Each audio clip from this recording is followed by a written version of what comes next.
Part 2. The organization of the productive process. The application of the two above-mentioned methods of the trust to production have not exhausted the resources of the proletarian regime in relation to the increase of production. The productive process considered as a continuous transaction, as a reproductive process demands an undisturbed continuation, not simply of production, but also of circulation.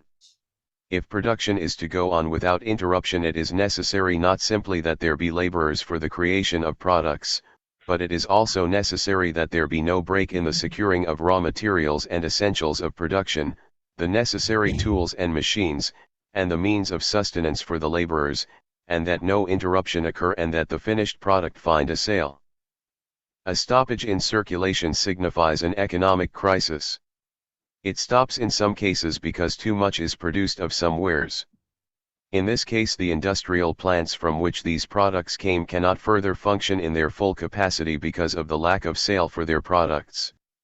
They receive no money for their products, and the result of this is they lack the means to buy raw materials, to pay wages, and so forth. But crises can also occur because too little of many of certain wares have been produced, as for instance was the case in the crisis of the English cotton industry at the time of the War of the Rebellion in the United States, which for some time greatly disturbed the production of cotton. The crises are the worst scourges of the modern productive system. To abolish them is one of the most important tasks of a proletarian regime. This can be done only through the systematic regulation of production and circulation as well as of reproduction. It has already been admitted that the object of socialism is the organization of production. But a portion of this problem is already solved by capital in that it substitutes for a number of little independent industries the organization of production into one great industry in which thousands of laborers are employed. The trusts have already accomplished the organization of whole branches of industry. What, however, only a proletarian regime can accomplish is the systematic regulation and circulation of products, the exchange between industry and industry, between producers and consumers, in which the idea of consumption is taken in its highest sense, so as to include not simply personal but productive consumption. The weaver, for example, consumes yarn in productive consumption while the piece of bread that he eats is included in personal consumption. The proletarian can only accomplish this regulation of the circulation of products by the abolition of private property in industry, and it not only can do this but it must do it if the process of production is to proceed under its direction and its regime is to be permanent.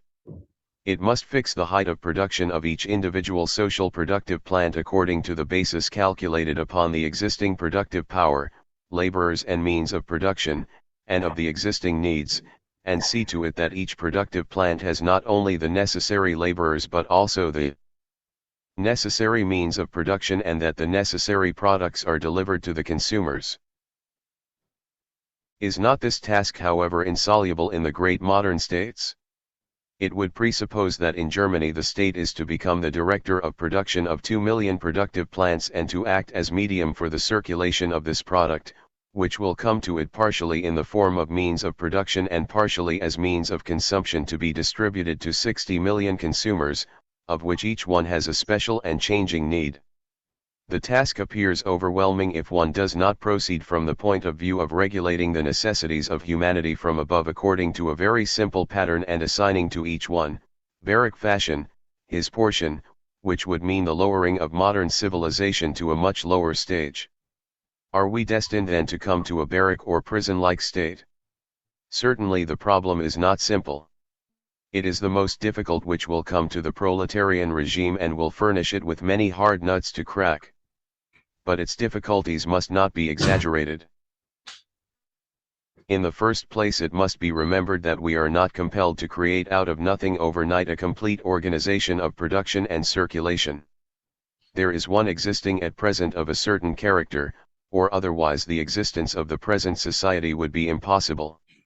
The question is simply to transform this organization, which has hitherto been an unconscious one going on behind the shoulders of those engaged in it with friction, sorrow and woe, bankruptcies and crises, under the operation of the law of value, ever being readjusted, into a conscious system in which a previous calculation of all modifying factors will take the place of the retroactive corrections through the play of supply and demand. There is a proportionality between the different branches of labor today, even though it is wholly incomplete and incompetent. It is necessary, not to introduce, but rather to make complete and permanent. As with money and with prices, it is necessary to connect with that which is historically descended and not to build everything from the ground anew, but only to broaden out at some points or to restrict others and to formulate more clearly the loose relations. This problem is considerably restricted by the fact already discussed that the concentration of production in the most perfect productive plants has already perceptibly decreased the number of industries. Of the 2,146,972 businesses which constituted the industry of the German Empire in 1895, there were only 17,941 great businesses having more than 50 laborers, and these contained 3 million laborers out of the total number of 8 million industrial workers. To be sure, I do not assert that only these great industries will be retained in activity. To attempt to give absolutely exact figures of a future condition would be absurd. All the numbers herewith printed have simply the purpose of illustrating the problems which arise and not of narrowly setting forth how things will be formulated in reality. The relation of 2 million industrial plants to 18,000 great industries shows that the number of industrial plants would be perceptibly decreased under a proletarian regime. But the difficulties of the organization of production and circulation can be diminished in other directions as well as by a decrease in the number of plants. Production can be divided into two great fields, those in which the production is for consumption and those in which production is for production. The production of means of production, thanks to the extensive division of labor, has become today the most important portion of production, and it continues to increase steadily. Scarcely a single article of consumption comes from the hand of a single producer, but all run through a number of productive processes, so that those who finally fit it for our use are only the last in a long row of producers. The production of articles for consumption and for the means of production have a wholly different character. The production for further production belongs to the domain of gigantic industries such as the iron industry, mining, etc. These are all highly organized in owners' agreements, cartels, etc. But even among the users of these means of production, operators' agreements are already very extensive. In most cases in this held today, the individual operator does not deal with individual operators, but union of operators with union of operators, industrial branch deals with industrial branch, and those places where the union of operators is least developed are just the regions in which there are relatively few producers and few consumers dealing with each other. For consumption is here not by an individual but by a whole industry.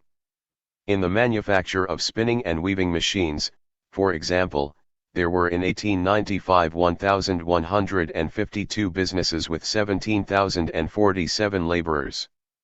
Of these, however, there were 774 industries which had only 1,474 laborers and were scarcely to be considered.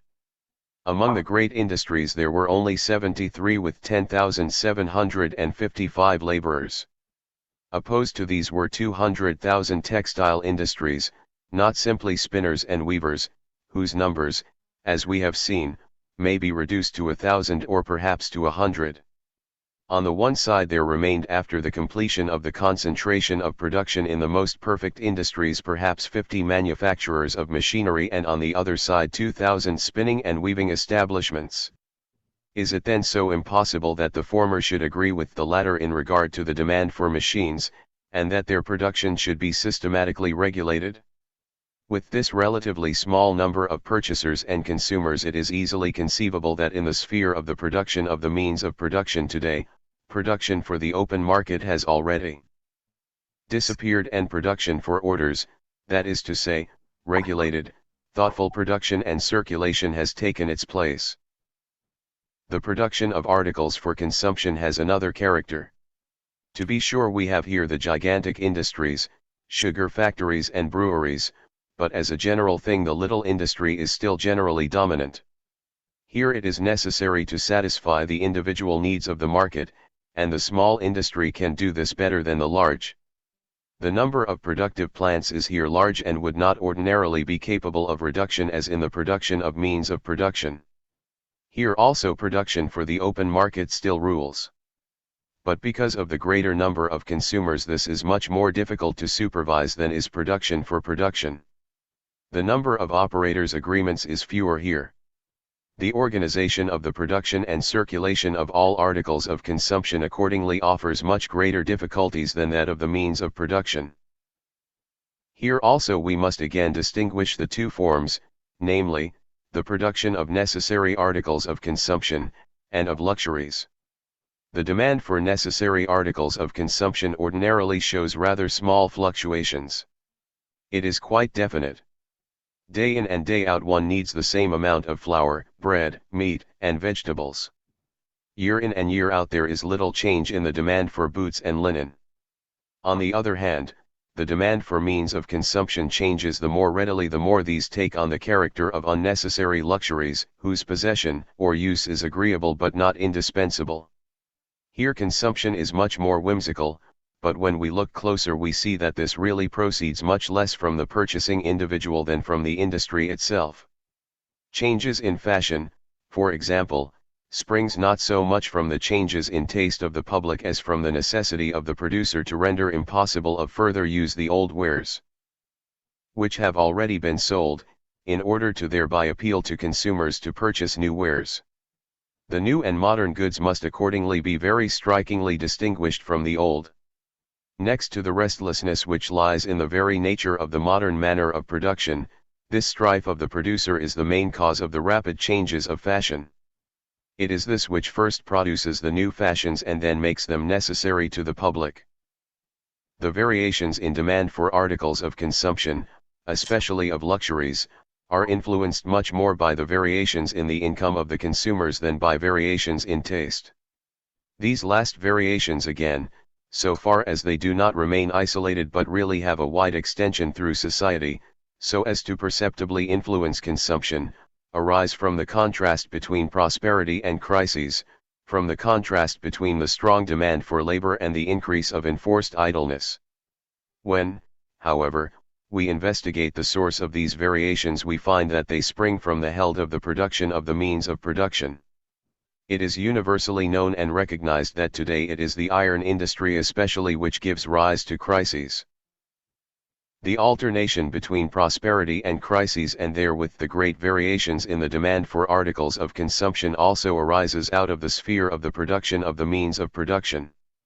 In the other sphere, as we have already seen, the concentration of industry and the organization of production is already so far developed that it has made possible a really complete organization of production and circulation. Stability in the production of means of production carries with it stability in demand for means of consumption, and this can be easily established by the state without direct regulation of consumption. Only one phase of the disturbances in circulation which spring from production is of importance to the proletarian regime: only underproduction, never overproduction.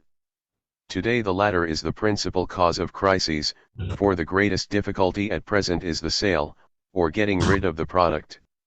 The purchase of goods, the procuring of the products that one needs, ordinarily causes very little complaint from those lucky ones who have the necessary small change in their pockets. Under proletarian regime this relation mold be reversed. There will be no need of anxiety regarding the disposal of the products when completed.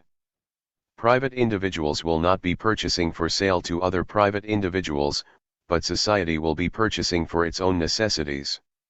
A crisis can then only arise when a sufficient amount of a number of products has not been produced to supply the need either for production or personal consumption. If accordingly there are here and there, or even anywhere, too much produced, this will signify only a wasting of labor power and a loss for society, but will not hinder the progress of production and consumption. It will be the principal anxiety of the new regime to see to it that there is not insufficient production in any sphere. Accordingly it will, to be sure, also take care that no labor power is wasted in superfluous production, For every such waste signifies an abstraction from all the others and an unnecessary extension of the labor time. The remnants of private property in the means of production. We have seen that the proletarian regime would make short work of the smaller businesses where they represent the little, undeveloped plants, not only in industry but also in exchange. The efforts referred to above for the organization of circulation would also lead to the greatest possible abolition of the little middlemen by crushing them out, partially through cooperatives for consumption, partly through extension of municipal activity. Superintendence and organization of the productive processes will be much easier when it is not necessary to deal with countless operators, but rather with only a few organizations.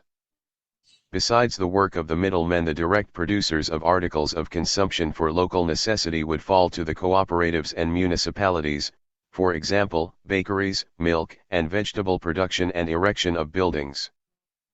But it is not to be expected that all small private industries will disappear in this manner. This will be specially true in agriculture. To be sure, those agricultural plants which have already become capitalist industries would fall with the wage system and be transformed into national, municipal or cooperative businesses. Therewith a large number of the little competing farmers of today would cease to exist and go as laborers into the industrial or agricultural great industry, because they could there secure a respectable existence.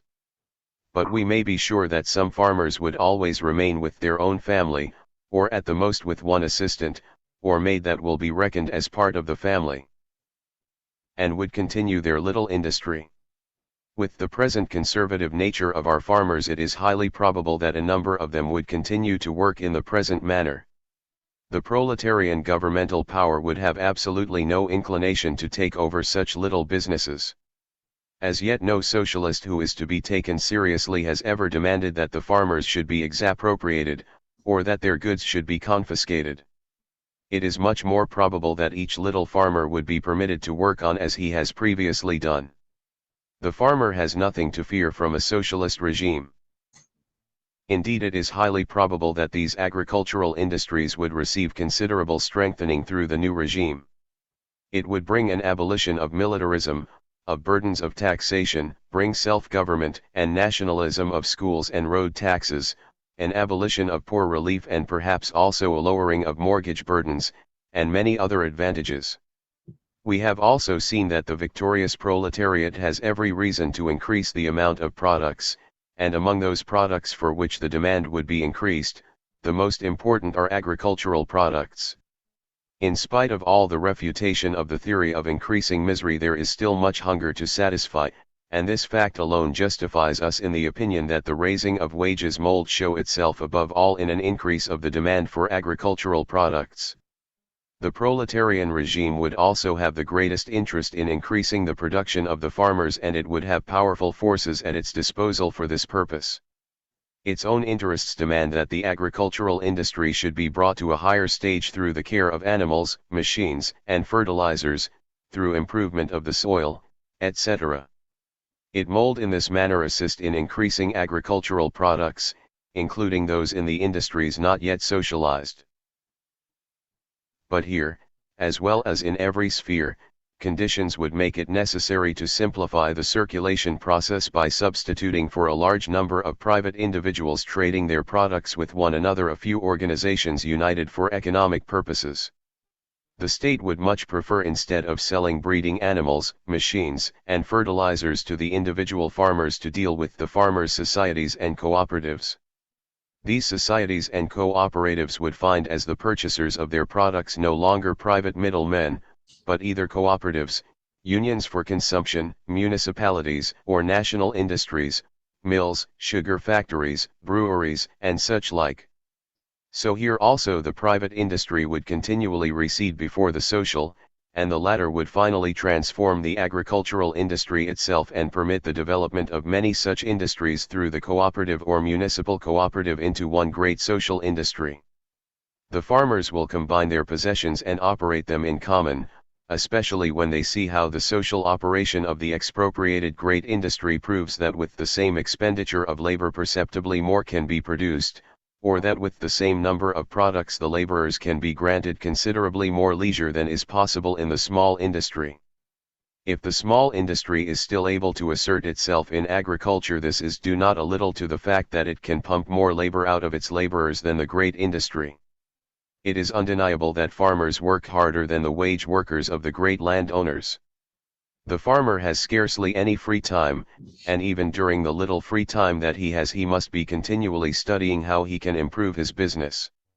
There is nothing else in his life but his business, and that is also one of the reasons why he is so hard for us to gain. But this holds true only for the older generation. The younger generation is conscious of other things. They feel a strong impulse towards enjoyments and pleasures, towards joy, and also towards a higher culture, and because they cannot satisfy these impulses in the country, they stream into the cities and populate the level plains. When once the farmer sees, however, that he can remain in agriculture without being compelled to renounce leisure and culture, he will no longer flee from agriculture, but will simply move from the little industry to the great, and therewith the last fortress of private property will disappear.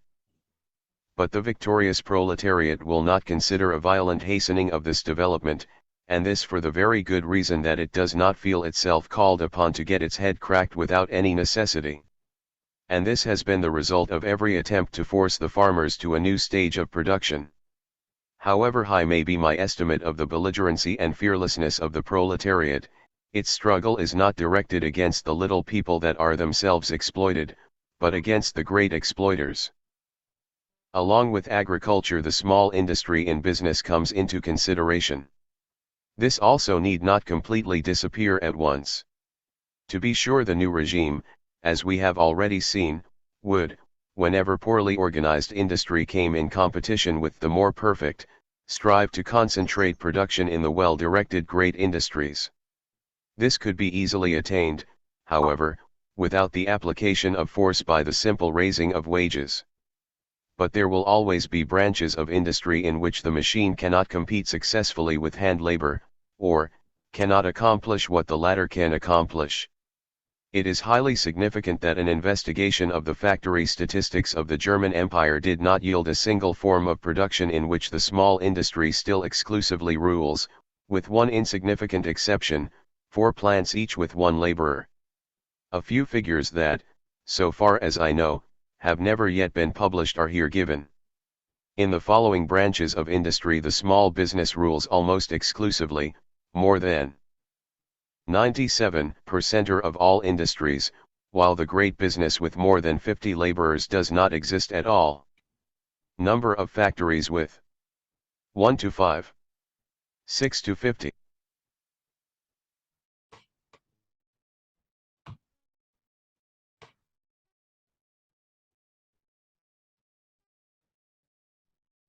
If we exclude painters, barbers, chimney sweeps, violin makers and, according to my opinion, also scavengers and bootblacks, this reduces the held of existing small businesses, in industries which are outside the field of competition of great industries, to practically nil.